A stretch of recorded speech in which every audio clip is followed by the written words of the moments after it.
ఢిల్లీలో భారీ వర్షాలు ముంచెత్తుతున్నాయి. భారీ వర్షాలతో ఛతర్పూర్, లోధి రోడ్డు, పీతంపుర, రిజ్జు, మయూర్ విహార్, సఫ్దర్జంగ్, లక్ష్మీనగర్, పండిత్ పంత్, జన్పత్ సహా ఢిల్లీ ఎన్సీఆర్ పరిధిలోని పలు ప్రాంతాలు నీట మునిగాయి. వర్షాలు, వరదలతో డ్రైనేజీలు పొంగి పొర్లుతున్నాయి. రహదారులు, చెరువులను తలపిస్తున్నాయి.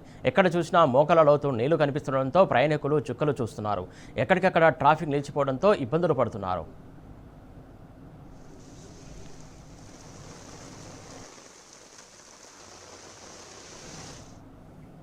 ఢిల్లీలో కురుస్తున్న వర్షాలతో రవాణా వ్యవస్థ స్తంభించింది. రోడ్లు, రైళ్లు, విమానాల సర్వీసులకు అంతరాయం ఏర్పడింది. ఢిల్లీలోని ఇందిరాగాంధీ విమానాశ్రయంలో విమానాల రాకపోకలు నిలిచిపోయాయి.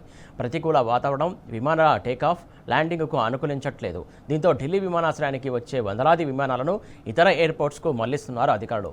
విమానాల దారి మళ్లింపుతో ఢిల్లీకి వెళ్లాలనుకునే ప్రయాణికులు తీవ్ర ఇబ్బందులు పడుతున్నారు. ఇదిలా ఉంటే మరో 3 రోజుల పాటు ఢిల్లీలో ఇదే పరిస్థితి ఉంటుందని పేర్కొంది ఐఎండీ. ఈ నేపథ్యంలోనే రెడ్ అలర్ట్ కంటిన్యూ చేస్తోంది.